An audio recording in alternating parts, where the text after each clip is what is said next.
Are you getting a lot of first meetings that aren't ending in closes? Are you maybe missing just a little bit? Or is your business getting calls and they're not a right fit? It could be because you don't quite understand your buyer persona. Let's figure that out.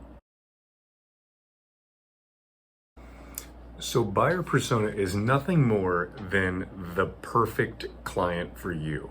So what you're trying to do in this situation, as far as the buyer persona is concerned, is you're supposed to build a profile, a written profile of everything that you can think of that is about that perfect buyer for you: their age, their demographic, where they live, what kind of clothes they wear, where they're going to get their news, where they're going to be finding your business at, what kind of other activities do they take into effect, so that you can make sure that you're reaching out on every channel that you want. You want to sit down and you want to actually go through this process of thinking about that exact buyer persona. Now, there are a couple ways to go about this. Number one, it can be conceptual. If you don't really know what this buyer persona looks like and you don't have a lot of customers to think about it, then you can sit down and just basically guess. You're gonna write down, what do I want it to look like? But if you have a history of customers, it's always a good idea to start there. Look at the customers that you already have and maybe do a little bit of analysis to figure out what are the similarities, where are they exactly right.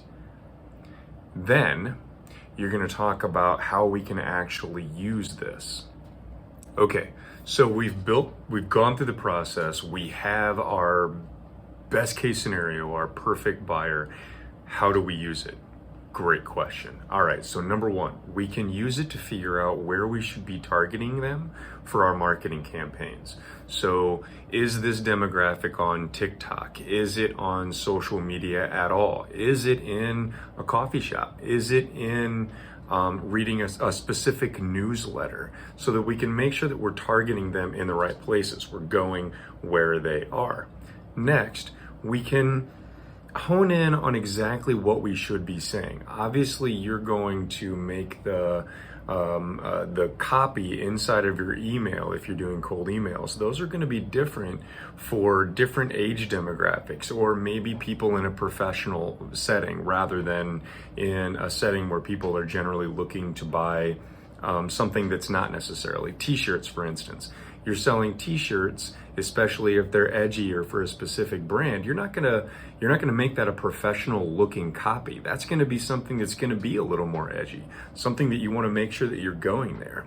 So this can increase your lead generation and conversion by making sure that you're reaching the right audience right off of the bat. Number two, a byproduct of this is that it's going to increase your customer relationship, because you're going to end up finding people that are like your business, or they're looking for your type of business. They're more attuned to what it is that you have going on. Okay, I'm going to walk you through building a buyer persona for my specific business. I'm in the insurance business. So I'm just going to walk through this on a very broad level, but you can change this to whatever you need it to actually be. So first, I'm going to look at age range. The specific insurance that I carry is not the cheapest.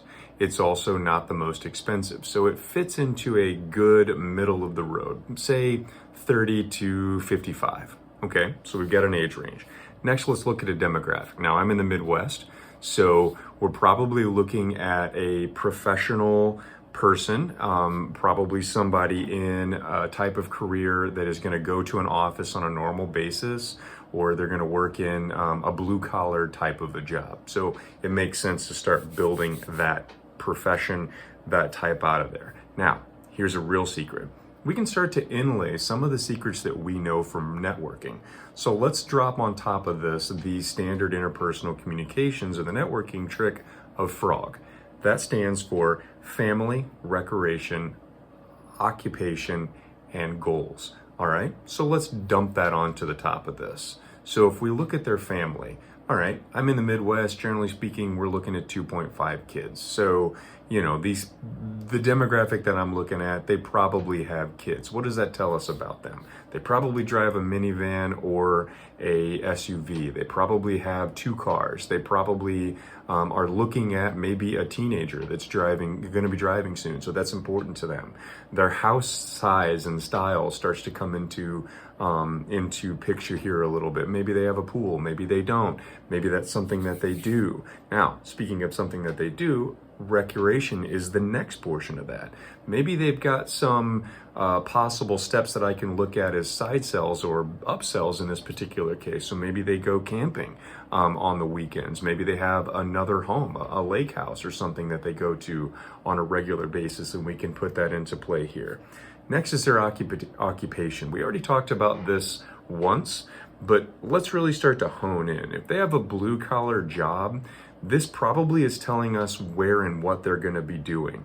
Professionals like to hang around coffee shops and restaurants and small cafes and stuff like that. So maybe we're going to be looking for them in that place. Maybe we're going to be reaching out on LinkedIn because Facebook isn't necessarily where I'm going to reach that specific demographic.